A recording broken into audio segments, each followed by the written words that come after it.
క్రీస్తునందు ప్రియమైన సజీవమైన శ్రోతలందరికీ మన ప్రభువును రక్షకుడైన యేసు క్రీస్తు నామంలో శుభములు తెలియజేస్తా ఉన్నాను.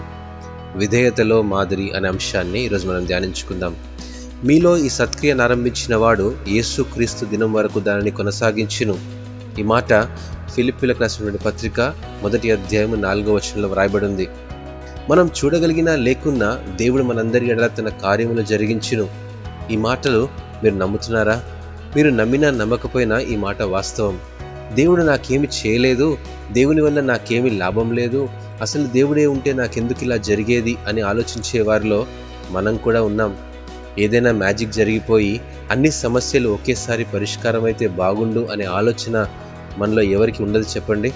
అలా జరిగే అవకాశాలు కూడా ఉన్నాయి. ఎప్పుడైతే ఆయనకు మనం విధేయత చూపిస్తామో అప్పుడే అవన్నీ సాధ్యం.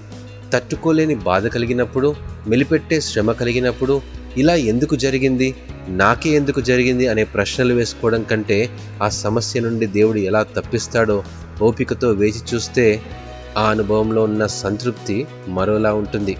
అలాంటప్పుడే మన ఆలోచనలు, తలంపులు, ఉద్దేశాలు బలపడతాయి. ప్రత్యేకంగా దేవునిపై మన విశ్వాసం రెట్టింపవుతుంది.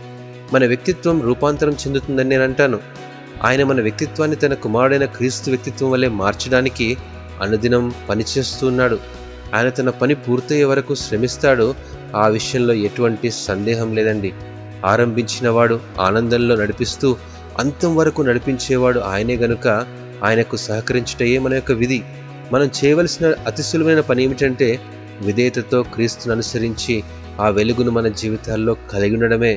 అందుకే కీర్తనకారుడు అంటాడు, నేను నీ కట్టడలను నేర్చుకున్నట్లు శ్రమ నొంది ఎనుటకు నాకు మేలాయను. కీర్తన గ్రంథం 119వ అధ్యాయం 71వ వచనంలో వ్రాయబడి ఉంది. దేవుని కృప మీతో మీ అందరితో ఉండునుగాక. ఆమెన్.